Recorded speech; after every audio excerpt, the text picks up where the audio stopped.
Amém, meus irmãos. Então vamos dar início agora ao estudo. Vou pedir para que os irmãos abram suas Bíblias na Epístola aos Gálatas, capítulo 3. Nós vamos ler os versos 19 ao 29. Gálatas 3, versos 19 ao 29. No último estudo, nosso pastor reverendo Marcos, ele expôs Gálatas 3, versos 1 ao 18. Então nós daremos agora continuidade, vamos encerrar o capítulo 3 para iniciarmos o quarto capítulo na semana que vem. Então Gálatas 3, 19 ao 29. Amém? Todos acharam? Eu farei essa leitura, então os irmãos acompanhem comigo. Diz assim a palavra do Senhor. Qual, pois, a razão de ser da lei? Foi adicionada por causa das transgressões, até que viesse o descendente a quem se fez a promessa, e foi promulgada por meio de anjos, pela mão de um mediador. Ora, o mediador não é de um, mas Deus é um. É porventura a lei contrária às promessas de Deus? De modo nenhum. Porque se fosse promulgada uma lei que pudesse dar vida, a justiça, na verdade, seria procedente de lei. Mas a Escritura encerrou tudo sob o pecado, para que, mediante a fé em Jesus Cristo, fosse a promessa concedida aos que creem. Mas antes que viesse a fé, estávamos sob a tutela da lei, e nela encerrados, para essa fé que do futuro haveria de revelar-se. De maneira que a lei nos serviu de aio para nos conduzir a Cristo, a fim de que fôssemos justificados por fé. Mas, tendo vindo a fé, já não permanecemos subordinados ao aio. Pois todos vós sois filhos de Deus mediante a fé em Cristo Jesus. Porque todos quantos fostes batizados em Cristo, de Cristo vos revestistes. Dessa arte não pode haver judeu nem grego, nem escravo nem liberto, nem homem nem mulher. Porque todos vós sois um em Cristo Jesus. E se sois de Cristo, também sois descendentes de Abraão e herdeiros segundo a promessa. Amém. Então, como eu disse, nós vamos dar continuidade à Epístola dos Gálatas. Como eu não sei quem estava aqui na semana passada, porque não estava presente, eu vou recapitular rapidamente qual que é o contexto da Epístola aos Gálatas, né? Apesar de não estar aqui presente, eu ouvi o estudo que o pastor deu, mas só para a gente se inteirar do que está sendo tratado. A Epístola dos Gálatas, ela tem pelo menos 3 propósitos principais pelo qual o apóstolo Paulo escreveu para as igrejas da Galácia. O primeiro foi combater falsos mestres judaizantes que estavam contaminando a igreja com um falso evangelho, querendo adicionar, além daquilo que os apóstolos estavam pregando, a guarda da lei como meio de salvação. E eu vou falar um pouco mais disso adiante, mas nós podemos ver isso no capítulo 1, versos 6 ao 9. Ou seja, Paulo, os apóstolos e o próprio Cristo pregaram que a salvação era por meio da fé na obra que Cristo realizou na cruz. Só que alguns dos irmãos que estavam se convertendo ao cristianismo, eles viam da religião judaica. Então, eles viam com todos os preceitos da lei que era ensinada no judaísmo. E alguns irmãos, algumas pessoas começaram a querer impor essas leis que já haviam sido anuladas em Cristo para que os irmãos cumprissem essa lei como meio de salvação. Como, por exemplo, a circuncisão, a dieta alimentar que tínhamos na antiga aliança, a guarda de certas festas. Então, o apóstolo Paulo ele vem para combater isso, uma vez que isso não era mais necessário por causa de Cristo Jesus. Segundo ponto era relatar alguns fatos sobre o seu apostolado e que aquilo que ele estava ensinando não era um ensino novo. Então, ou seja, algo que precisa ficar muito claro naquilo que a gente vê no Novo Testamento é que não existe nenhum ensino do Novo Testamento que ele já não está contido no Antigo Testamento. Inclusive, essa é uma das formas da gente validar alguma doutrina. Ou seja, justificação pela fé não é uma invenção do Novo Testamento. Nós encontramos justificação pela fé no Antigo Testamento. Mas existe uma aplicação, uma administração diferente do Antigo para o Novo Testamento, através da aliança que Deus fez com o seu povo, que é um dos assuntos que Paulo aborda aqui também. Então, ou seja, ele vem confirmar de que esse ensino dele era o mesmo ensino dos apóstolos, e ele relata também que ele tem a autoridade de apóstolo, que foi dada pelo próprio Cristo. Então, ele não vem trazendo um ensino novo que vem da parte dele, mas por parte do próprio Deus. E um terceiro propósito é reiterar que o evangelho verdadeiro ele é recebido através da justificação pela fé e não pelas obras da lei. E esse terceiro ponto em específico é o que a gente vai abordar através desses versos que nós lemos agora. Ou seja, quando nós olhamos essa distinção, né, essa diferença entre a lei e o evangelho, a gente sempre nos remonta ao tempo dos nossos antepassados lá na antiga aliança. Então, ou seja, é muito comum a gente ver algumas pessoas falando assim, olha, eu não vivo mais no tempo da lei, eu vivo no tempo da graça. Quem já ouviu isso? Bastante, né? Mas só que quando a gente não entende para que serve a lei, o propósito da lei, a aplicação da lei e essa validade da lei ainda nos nossos dias, a gente tende a fazer bastante confusão com o que de fato é graça. Então, ou seja, nós não somos salvos pelas obras da lei. Essa afirmação, talvez todos nós entendemos de forma mais fácil, né? Só que quando a gente fala sobre qual é o propósito da lei, que é o início aqui do que nós vamos estudar no verso 19, né? Paulo ele tem essa intenção de falar qual é a razão de ser da lei. Porque de um lado nós temos as pessoas que vivem numa religião ainda de legalismo. O pastor inclusive falou isso no último estudo. Ou seja, aquelas pessoas que elas querem viver uma religião baseada nas suas próprias obras. Isso que é o legalismo. Então, ou seja, quando você vai evangelizar alguém, é muito comum você ver as pessoas falando assim, não, mas eu sou uma boa pessoa. Eu não mato, eu não roubo, eu não faço mal para ninguém. Isso é uma compreensão de uma salvação que vem através das obras. Ou seja, se eu faço boas obras, eu mereço a salvação. Certo? E por um outro lado, existem as pessoas que vivem um evangelho que alguns autores já disseram que é uma graça barata. O que é uma graça barata? Se eu não preciso fazer nada para ser salvo, e Jesus me salvou, e pela fé eu recebo essa salvação, logo eu posso viver a minha vida do jeito que eu quero. Posso pecar à vontade, porque eu já estou salvo, né? Eu já fui escolhido por Deus, a salvação já me alcançou, então eu não preciso mais viver uma vida de acordo com essa palavra, porque uma vez salvo, salvo para sempre. Então são dois extremos extremamente perigosos. E qual que é, entre esses dois extremos, a resposta de Cristo, dos apóstolos? É o que nós vamos abordar aqui agora. Então, agora dado esse contexto, nós vamos começar dos versos 19 e 20. Então nós vamos relendo esses versículos para ficar claro aqui na nossa memória o que Paulo ele diz aqui a partir do verso 19, que diz assim: qual, pois, a razão de ser da lei? Foi adicionada por causa das transgressões, até que viesse o descendente a quem se fez a promessa. Aí eu vou parar aqui. Então, quando nós entendemos que a lei, ela desde o tempo em que foi dada aos homens, ela tinha um único propósito. Que propósito que é esse? Quem arrisca dizer? O propósito da lei é demonstrar que o ser humano não é capaz de cumpri-la e que, na verdade, precisa de um Salvador que cumpra a lei definitivamente. Exatamente. Então, ou seja, a lei, quando Paulo está falando, pelo menos nesse contexto aqui de Gálatas, ele está falando da lei no seu aspecto de trazer o conhecimento do pecado. Na teologia reformada, né, é consenso em grande parte dos teólogos que a lei ela tem pelo menos 3 aplicações. Uma aplicação pedagógica, uma aplicação civil e uma aplicação moral. Mas a gente pode resumir no que ele está falando aqui da lei, exatamente isso que o irmão Mateus e o presbítero Arnaldo falaram. A lei ela serve para nos dar consciência do pecado. Só que essa consciência não significa que antes do conhecimento da lei eu não era pecador.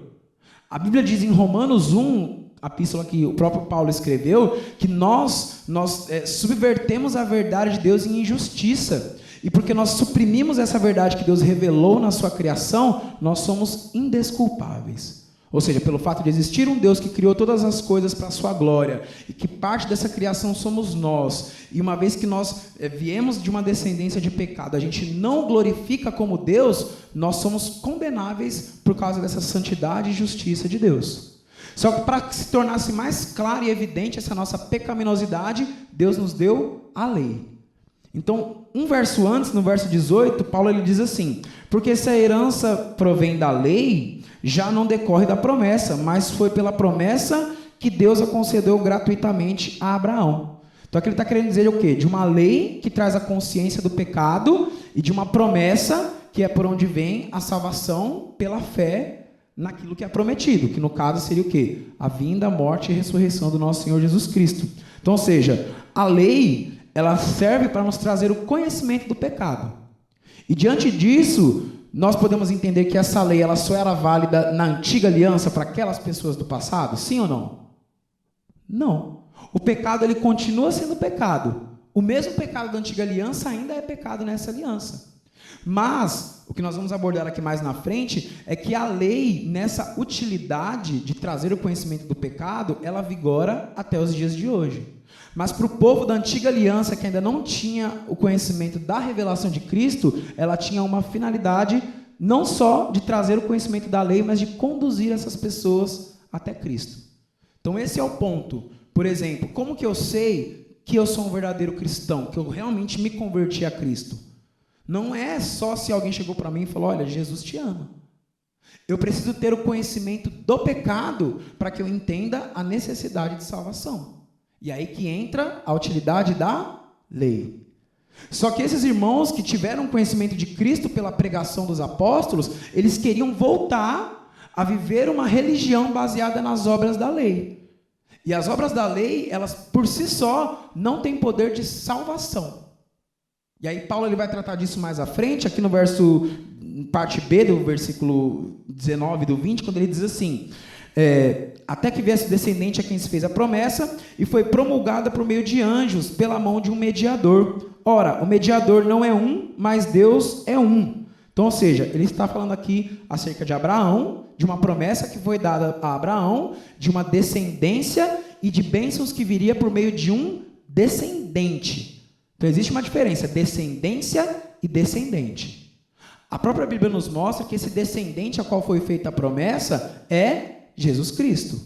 Então, por isso que você vai ver, por exemplo, nos evangelhos, várias vezes os judeus eles falam assim, não, isso que você está pregando, Jesus, não tem validade para nós, porque nós já somos filhos de Abraão. Ou seja, existia uma parte do povo judeu que eles garantiam que eles eram aceitos por Deus, que eles já faziam parte das promessas de Deus, por causa dessa promessa que foi feita a Abraão. Exatamente, diz um pouco antes no verso 16, eu vou até reler. Ora, as promessas foram feitas a Abraão e ao seu descendente. Não diz e aos descendentes, como se falando de muitos, porém como de um só, e ao teu descendente, que é Cristo. Ou seja, quando Deus ele dá a promessa para Abraão, nós entendemos que Deus, desde a sua antiga aliança, ele sempre foi fazendo alianças com o seu povo. E alguns homens foram escolhidos como representantes desse povo. Isso é extremamente necessário para a gente entender todas as outras doutrinas que a Bíblia nos ensina. Então, hoje há muita confusão quando as pessoas querem entender algumas doutrinas sem ter esse pano de fundo que é o quê? A aliança de Deus com o homem. Então, o que eu quero dizer com isso? Que uma compreensão geral da Bíblia nos leva a entender que Deus ele sempre tratou com o seu povo por meio de alianças. Deus fez uma aliança com Adão, Deus fez uma aliança com Noé, Deus fez uma aliança com Abraão, Deus fez uma aliança com Moisés, Deus fez uma aliança com Davi. E todas essas alianças, que são uma só, eram administradas de forma com que tudo o que acontecesse revelasse a Cristo. Aquele que perfeitamente cumpriu a aliança que foi feita de Deus para conosco. E aí, na continuação do verso 20, ele diz sobre o mediador, que não é o de um, mas Deus que é um. E aqui eu quero fazer uma diferença entre o que é o aspecto da lei e o aspecto da promessa, que é o assunto que Paulo está tratando aqui. Abram comigo em Gênesis capítulo 15, verso 7. Gênesis 15, verso 7. Nesse texto, nós vamos ler um dos eventos mais importantes que ocorreram no Antigo Testamento, que é quando Deus ele estabelece uma aliança com Abrão. E aí nós vamos entender essa diferença entre aliança e a lei. Então, ou seja, lei e promessa. Porque a lei ela é o seguinte, Deus ele dá a lei para o seu povo, e essa lei reflete o caráter dele, ou seja, a lei, Paulo mesmo diz lá em Romanos 7, que a lei ela é boa, a lei ela é santa, ela é perfeita. Mas essa lei ela não tem como utilidade nos salvar. E isso ele vai tratar um pouco mais à frente, mas isso precisa ficar claro para que a gente não entre nessa confusão de que a lei e a graça é algo que trabalha um contra o outro. Não é isso. Mas aqui nós vemos que a lei ela é dada onde há o legislador, que é Deus, Aqui ele diz que essa lei foi promulgada por anjos, que aquilo significa que quando Deus ele dá essa lei aos homens, ele tem anjos como testemunha. Estevão fala isso em Atos 7:53, Hebreus 2, capítulo 2:2, né, verso 2 também. Só que a aliança ela não é igual à lei, que exige não só o legislador, como a parte que vai cumprir essa lei. Ou seja, Deus deu uma lei que reflete o seu caráter santo para a gente cumprir essa lei. Porque aquele que quer viver pela lei precisa andar em todos os critérios dessa lei. E a pergunta é, algum de nós consegue cumprir perfeitamente a lei de Deus? Conseguimos cumprir as exigências desse Deus santo, que exige perfeição, santidade de nós? Não conseguimos. Então, ou seja, enquanto a lei, por si só, ela não tem como nos capacitar para cumprir todas as exigências dela, a promessa é algo totalmente diferente. E é por isso que nós temos que entender como é importante a aliança que Deus faz com o seu povo, que se estende até nós nos dias de hoje. Gênesis 15 mostra esse exemplo. E eu vou falar brevemente sobre isso. Gênesis 15, versos 7 em diante. Diz assim: Disse-lhe mais: Eu sou o Senhor, que te tirei de Ur dos Caldeus para dar-te por herança esta terra. E perguntou-lhe Abrão: Senhor Deus, como saberei que hei de possuí-la? Respondeu-lhe: Toma-me uma novilha, uma cabra e um cordeiro, cada qual de 3 anos, uma rola e um pombinho. Ele, tomando todos estes animais, partiu-os pelo meio e lhes pôs em ordem as metades, uma defronte das outras, e não partiu as aves. Aves de rapina desciam sobre os cadáveres, porém Abrão as enxotava. Verso 12. Ao pôr do sol, caiu profundo sono sobre Abrão, e grande pavor e cerradas trevas o acometeram. Então lhe foi dito: Sabe com certeza que a tua posteridade será peregrina em terra alheia, e será reduzida à escravidão, e será afligida por 400 anos. Mas também eu julgarei a gente a que tem de sujeitar-se, e depois sairão com grandes riquezas. E tu irás para os teus pais em paz, serás sepultado em ditosa velhice. Na 4ª geração tornarão para aqui, porque não se encheu ainda a medida da iniquidade dos amorreus. E sucedeu-se que, posto o sol, houve densas trevas, e eis um fogareiro fumegante e uma tocha de fogo que passou entre aqueles pedaços. Naquele mesmo dia fez o Senhor aliança com Abrão, dizendo: A tua descendência esta terra, desde o rio Egito até o grande rio Eufrates, o Queneu, o Quenezeu, o Cadmoneu, o Eteu, o Ferezeu, os Refaíns, o Amorreu, o Cananeu, o Girgazeu e o Jebuseu. Então, eu falei bastante coisa agora, mas eu vou tentar ilustrar o que foi essa cena. Lá em Gênesis 12, Deus já havia dito para Abrão: sai da tua terra, com a tua parentela, vai para uma terra que eu te mostrarei, e junto com essa ordem de Deus, ele deu uma promessa. Em ti serão benditas todas as nações da terra. Então, ou seja, Deus fez uma promessa para Abrão, e Abrão cumpriu essa promessa. E ele fez tudo aquilo que Deus havia dito. E aqui nesse verso 15, nós vemos esse estabelecimento, digamos que formal, da aliança que Deus fez com Abrão. Isso é importante a gente entender, porque essa mesma aliança é feita conosco por meio de Cristo. Então, vou traduzir o que aconteceu aqui agora. Era um costume naquela época que, quando 2 partes queriam fazer um acordo, eles faziam um ritual para que esse acordo fosse selado. Então, qual que era o ritual? Eles pegavam alguns animais, conforme foi descrito aqui no texto, cortavam esses animais em 2, colocavam uma parte do animal em cada lado, e essas 2 pessoas que faziam um acordo, elas deviam passar entre esses 2 animais. Enquanto elas passavam, elas iam dizendo quais eram os termos desse acordo. Se uma parte dessas 2 que estão realizando este acordo não cumprissem aquilo que havia sido prometido, essas 2 partes representavam o que haveria de acontecer com a pessoa que quebrou a aliança. Seria despedaçado. Então, vamos trazer para os dias de hoje. Imagina que eu quero comprar um carro do presbítero Arnaldo. Inclusive, até um tempo atrás eu queria mesmo, mas não tinha dinheiro, né? Mas vamos dizer assim. Então, o que fazia? Eu e o presbítero Arnaldo, a gente pegava, fazia esse ritual, cortava os animais no meio, deixava aqui, um de cada lado. Aí o primeiro era eu, que quero comprar. Passava no meio e dizia assim: eu, Johnny Scott, quero comprar um carro do presbítero Arnaldo, eu vou pagar 15 mil nesse carro, vou pagar em 10 parcelas, e se eu não pagar, ele pode pegar minha casa e todos os meus bens, e eu vou cumprir de pagar todo dia 10. certo? Aí eu passava.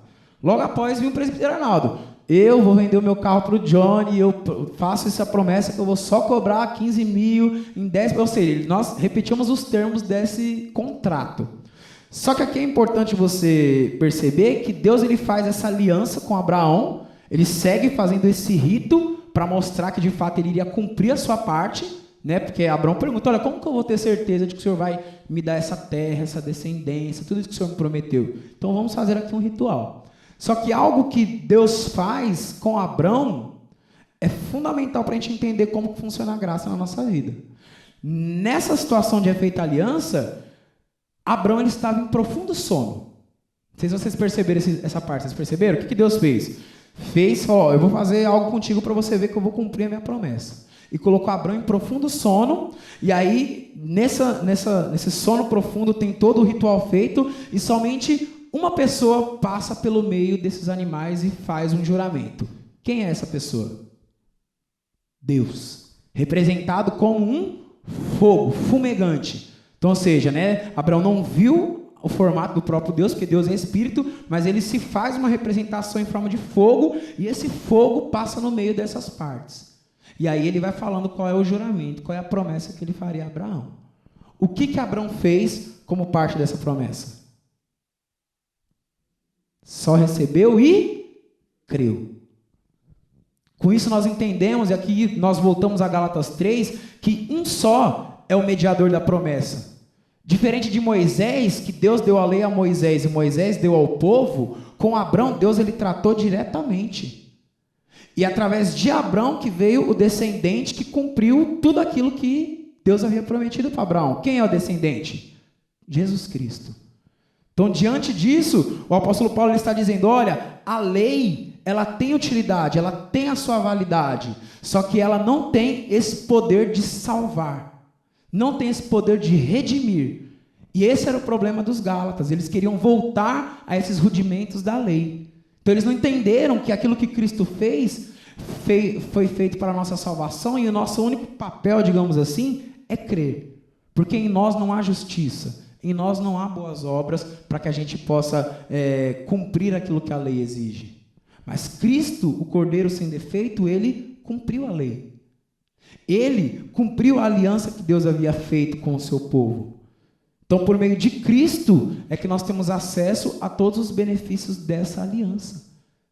Então, diante disso, nós entendemos como que é grave quando alguém que, diante dessa salvação oferecida em Cristo, ela quer voltar a viver um evangelho de desempenho, de obras. E a gente pensa que isso só é algo que acontece em seitas judaicas ou lá antigamente, mas isso acontece muito hoje, inclusive no nosso meio. Toda vez que você olha para a sua vida e você pensa, Deus não está se agradando de mim. Não é quem já teve essa ideia, eu acho que se Deus estiver me olhando lá de cima, Ele está olhando bravo. Você precisa ler mais a Bíblia, você precisa orar mais. Tudo isso é importante, é necessário, só que não é isso que nos salva. E a maravilha do Evangelho é o quê? Que nós não somos justificados por essas obras que nós queremos apresentar diante de Deus. Porque na aliança que Ele fez, só Ele mesmo podia cumprir. E Ele cumpriu na pessoa de Cristo. Então passamos para os demais versos. Agora do verso 21 ao verso 26. Vou pedir para algum irmão ler novamente esses versos. Se o Juninho puder passar o microfone, quem pode ler? Versos 21 a 26. Larissa. Pode ler, meu irmão. 21 a 26. É porventura a lei contrária às promessas de Deus? De modo nenhum, porque se fosse promulgada uma lei que pudesse dar vida à justiça, na verdade seria procedente de lei. Mas a Escritura encerrou tudo sob o pecado, para que, mediante a fé em Jesus Cristo, fosse a promessa concedida aos que creem. Mas, antes que viesse a fé, estávamos sob a tutela da lei e nela encerrados, para essa fé que de futuro haveria de revelar-se. De maneira que a lei nos serviu de aio para nos conduzir a Cristo, a fim de que fôssemos justificados por fé. Mas, tendo vindo a fé, já não permanecemos subordinados ao aio, pois todos vós sois filhos de Deus, mediante a fé em Cristo Jesus. Amém. Então aqui a gente precisa ter em mente que Paulo está tratando com um povo que não tinha um conhecimento da lei como o povo judeu. Os Gálatas, eles eram gentios. Só que essas heresias que estavam entrando na igreja estavam entrando por meio dos judeus, que queriam impor ainda esses ritos da religião judaica para adicionar alguma coisa à salvação.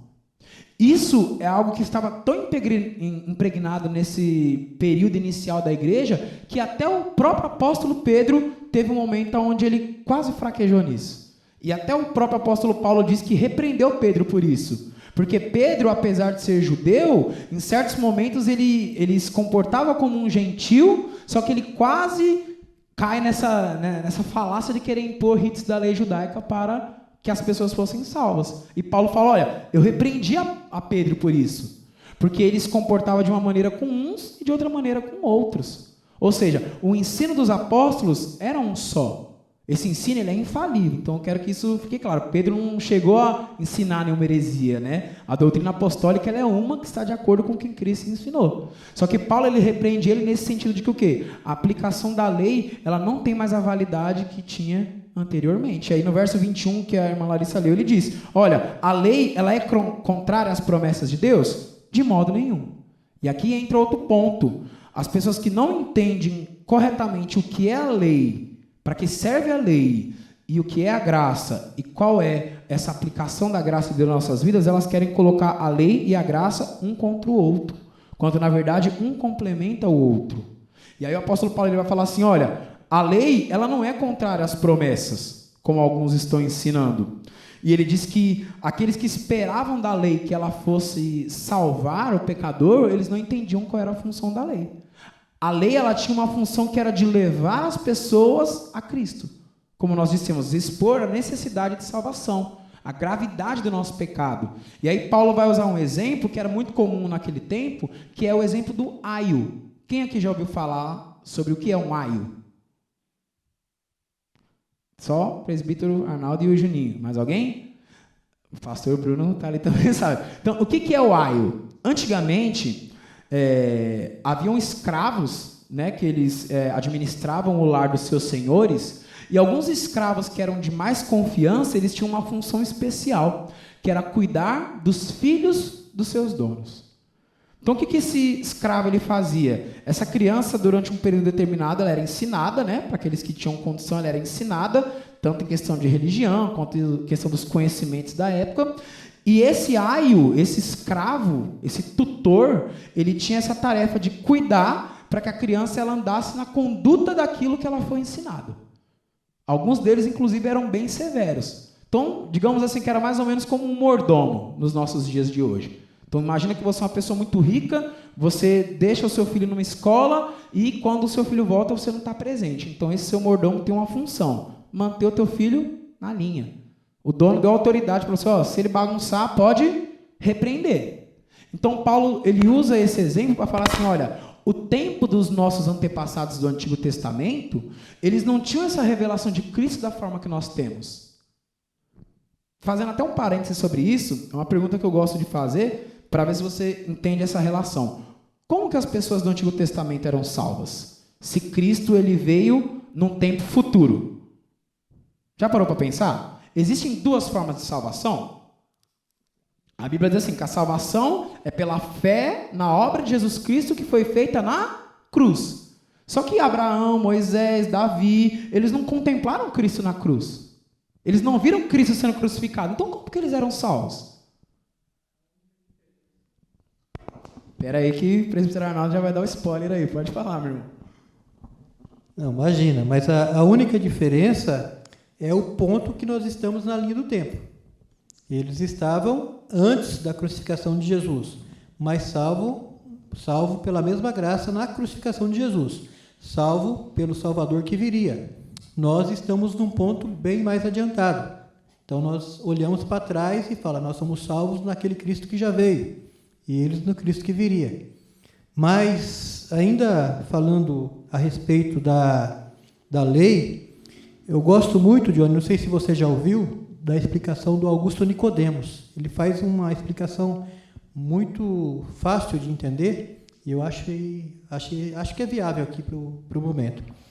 Ele fala assim, que a lei, né, como ela serve de aio para nos conduzir a Cristo, ele coloca assim, a lei ela mostra a nossa necessidade de Cristo e Cristo é o remédio para curar a nossa dificuldade. Ele fala assim, imagine uma pessoa que vai no médico e ela tem um câncer, mas não sabe. Aí chega lá, tira um raio-x. Aí aquele raio-x, então, o médico olha e fala, ó, aqui está o seu mal. Mostra lá a mancha da infecção, você fala, você tem um câncer. Né? Então, aquele raio-x, aquela pessoa, então, o paciente que está com câncer, pega aquele raio-x, leva para a casa dele, corta ele, picota ele com uma tesoura, coloca dentro de um liquidificador, coloca lá uma água, faz um chá, ferventa aquilo lá, e fala assim, eu vou tomar. Ele vai ser curado?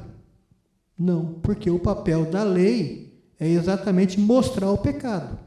E nela não é o remédio. Mas o que acontece então? O paciente, então, ele pega aquele raio-x, vai até o médico e fala, esse é o meu mal. Então o médico vai agora ministrar quem? O remédio.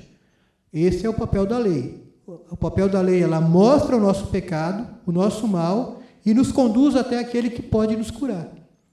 Então, esse é exatamente o papel da lei, que ela nos leva até Cristo. E Cristo é o remédio para nos dar a cura da qual precisamos.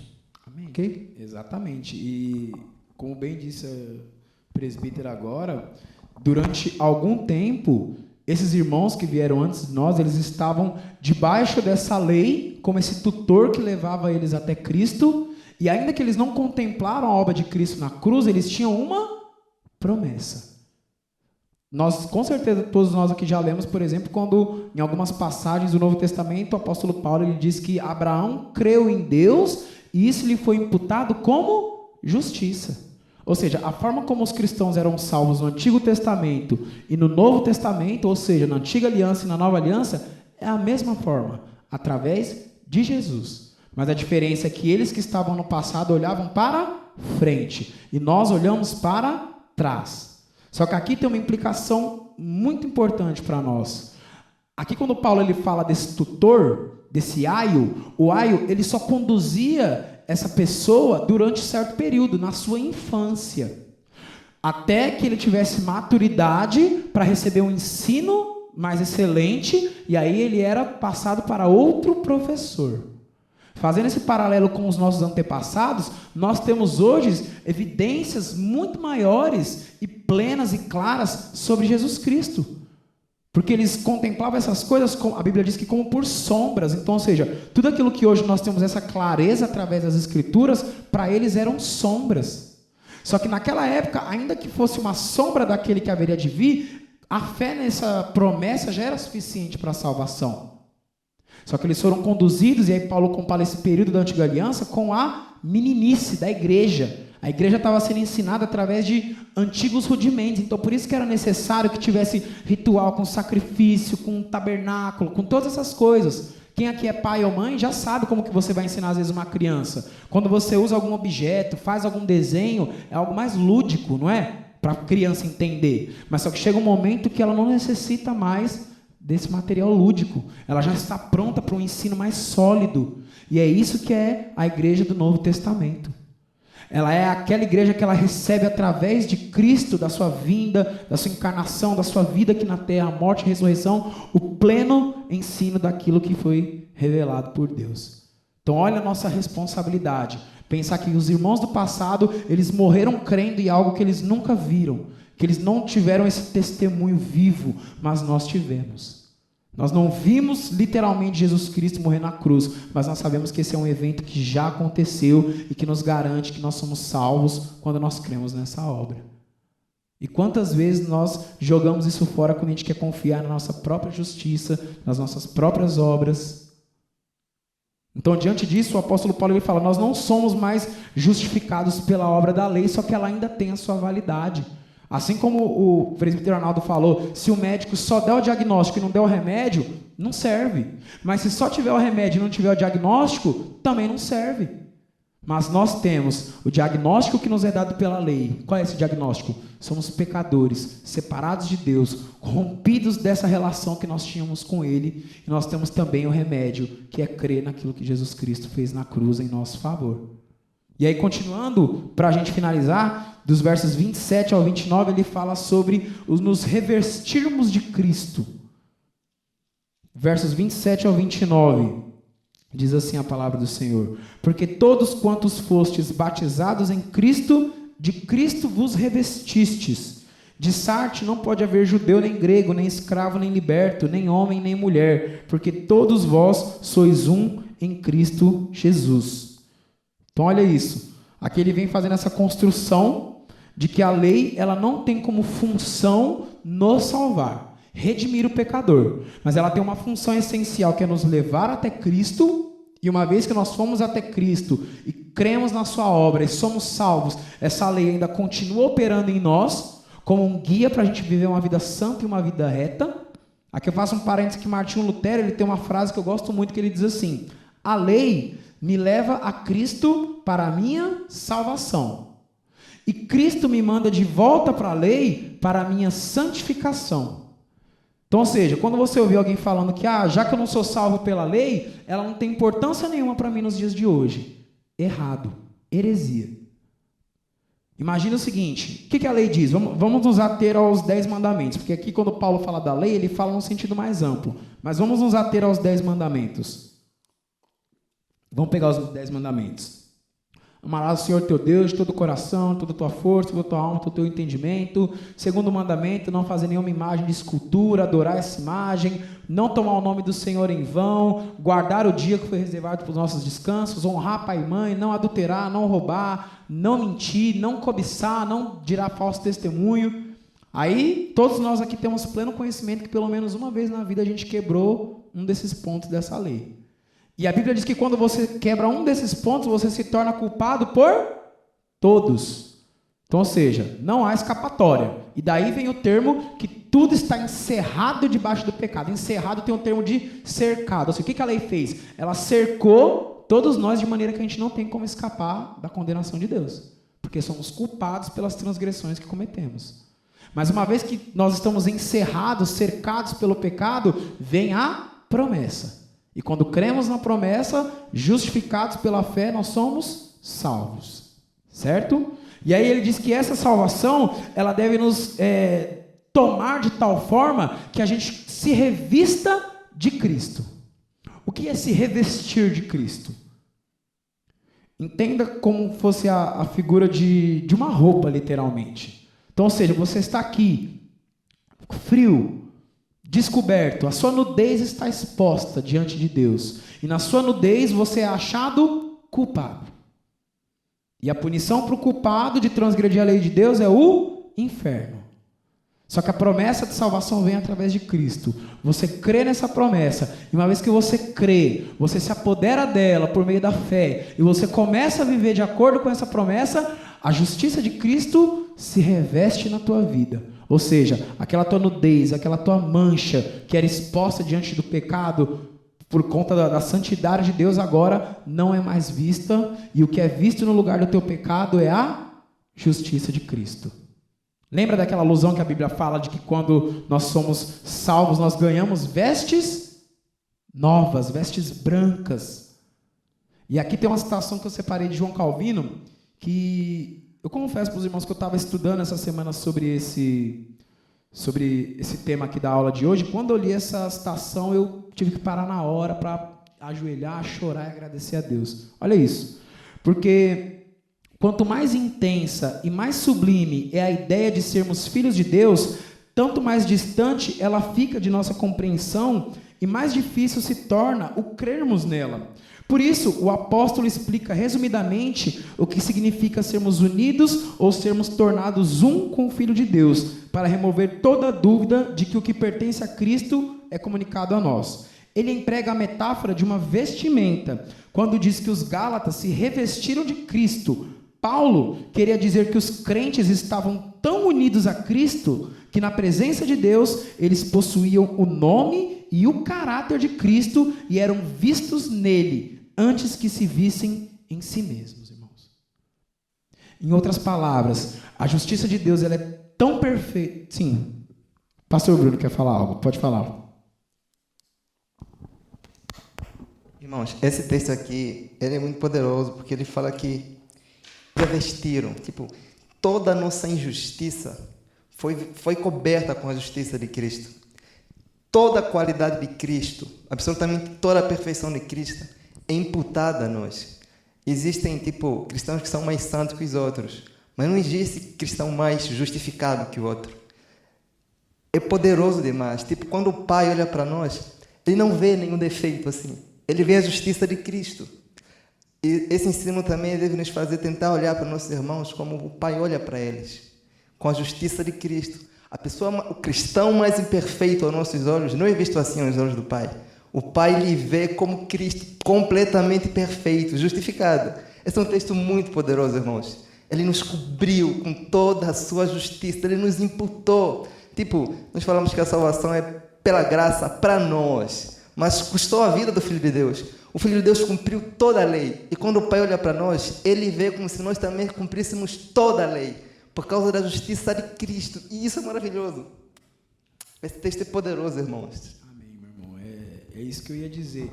Quando a gente se depara com essa afirmação de que agora, junto com várias outras afirmações, né, de que não há mais condenação para aqueles que estão em Cristo Jesus, que agora essa justiça de Cristo foi aplicada a nós e o nosso pecado foi cravado no madeiro por Cristo, isso deve nos levar não só a uma vida de gratidão a Deus, mas uma vida de louvor, uma vida de serviço, uma vida de obediência, não para ser salvo, mas porque fomos salvos.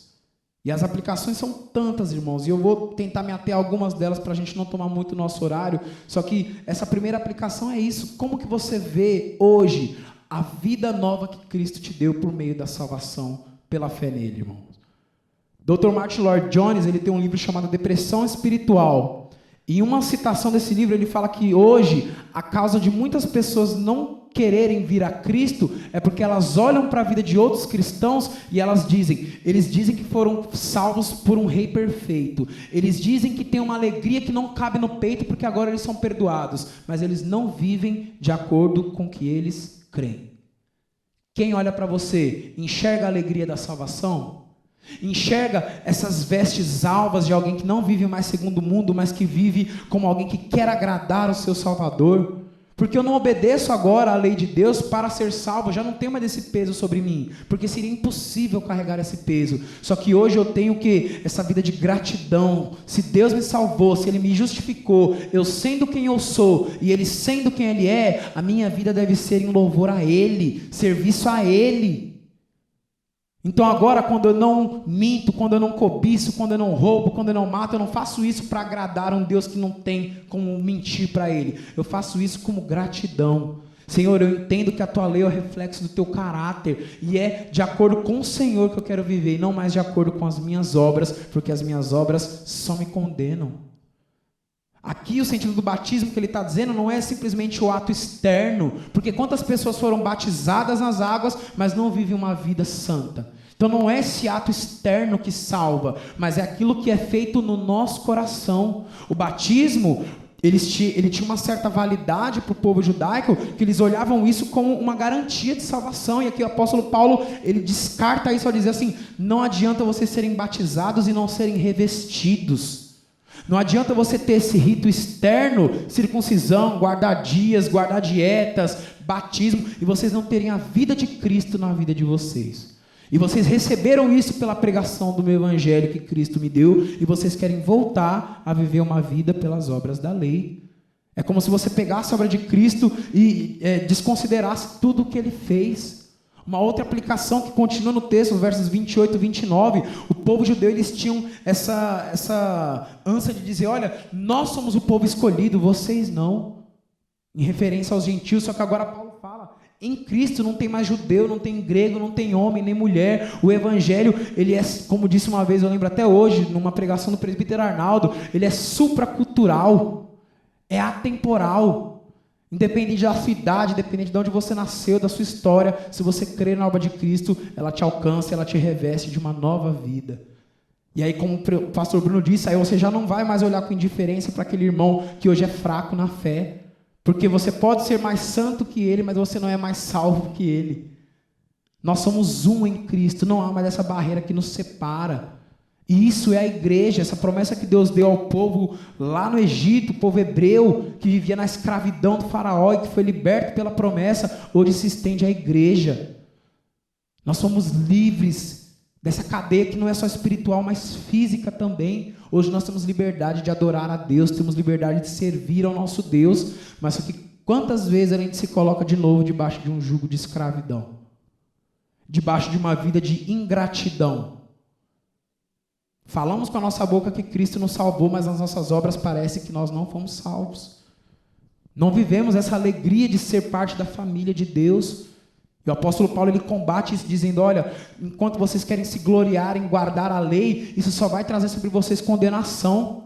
Aquele que quer viver pela lei será julgado. Hoje vocês têm algo que vocês podem se gloriar, que é Cristo. A liberdade em Cristo. Imagina esse tutor, imagina que você está com esse tutor que é muito severo com você. Ele te ensina que você deve viver um padrão que você sempre acaba falhando. Você fala, olha, um dia eu quero ser livre.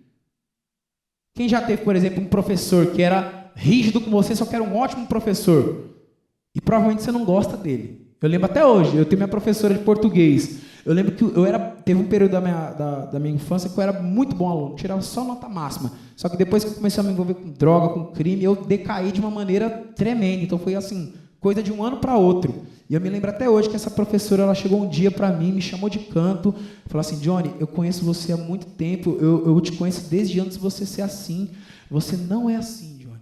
Você não é assim. Então, eu não sei os outros professores, mas eu vou pegar no teu pé. E ela pegava no meu pé, era rígida comigo, e eu não entendia isso na época, eu ficava com raiva dela. Hoje eu entendo e eu vejo como foi importante.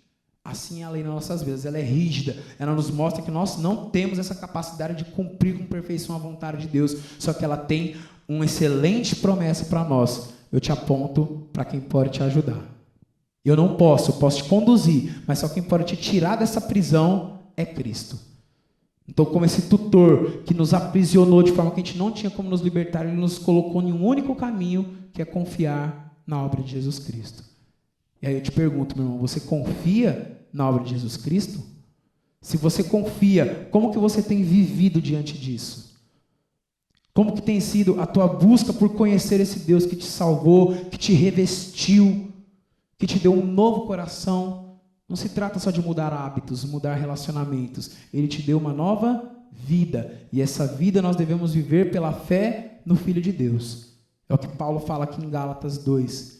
Que agora já não vivo eu, mas Cristo vive em mim. Cristo vive em você, meu irmão? Cristo vive em mim? Se Ele de fato vive, isso deve refletir no evangelho de graça, no ministério de graça, no qual não só a gente se alegra em sermos salvos, como a gente se alegra em proclamar essa salvação. Isso também é um dos sinais de que fomos alcançados pela graça. Quando você é preso por tanto tempo e você descobre a chave da sua liberdade, e você tem amigos, você tem pessoas que ainda continuam presas, qual que é o teu desejo? Então, irmãos, esse texto ele é tão rico, ele tem tantas aplicações, eu sou muito limitado de poder extrair toda a riqueza dele. Mas aqui nós temos esse aspecto. Primeiro, para com Deus. Se eu sou salvo pela graça, eu devo ter uma vida de gratidão a Deus. Essa vida de gratidão a Deus deve me levar a ter uma vida de gratidão e obras também para com o meu próximo. Não tem mais judeu, não tem grego, não tem homem nem mulher. Todos agora são alvos da graça de Deus, uma vez que a fé está atrelada à promessa. Então nós temos que pregar o evangelho da salvação. E aqueles que creem, eles serão salvos, assim como nós fomos. E que Deus nos ajude, porque, de fato, aqueles que se revestiram de Cristo, eles não têm mais como voltar atrás. Não existe Deus remover aquilo que Ele já nos deu. Então, haja de acordo com aquilo que Cristo fez na sua vida. Como o próprio Paulo fala, aquele que crê que foi alcançado pelo Espírito, ele também deve andar no Espírito. E aí, essa vai ser a continuação do capítulo 4, do qual Paulo vai afirmar de que esses irmãos que estão voltando aos rudimentos anteriores, eles têm essa liberdade em Cristo, não devem voltar a esse jugo de escravidão. E que Deus nos ajude na continuidade desses estudos. Amém? Alguém quer falar alguma coisa, tirar alguma dúvida? Então, para a gente encerrar, vou pedir para o nosso presbítero Edivaldo nos elevar a Deus em oração. Amém? Oremos, irmãos. Santo Deus, eterno Pai, obrigado, Deus, por esse dia, ó Pai. Obrigado, Deus, pela Tua palavra, Senhor. Obrigado, Deus, pela vida do Teu servo, Senhor, que nos trouxe a palavra, Senhor, o ensino dessa noite, ó Pai. Nós somos gratos por a vida dele, ó Pai. Ó Deus, que o Senhor continue, Senhor, nos abençoando, Senhor. Que nós possamos, Senhor, ter essa certeza, Senhor, que Cristo morreu na cruz por mim, Pai. É uma dívida, Pai, que eu não posso pagar, Senhor. Mas o Senhor, Deus, nos alcançou. E obrigado, Deus. Obrigado pelo privilégio, Senhor, de fazer parte do Teu povo, Pai. Em nome de Jesus, Senhor. Agora, Deus, eu te peço, Deus, que o Senhor nos despeça para nossos lares, ó Pai, debaixo das Tuas bênçãos, debaixo da Tua proteção, Pai. É o que nós oramos e agradecemos, Senhor, pedindo perdão pelos nossos pecados, em nome de Jesus. Amém.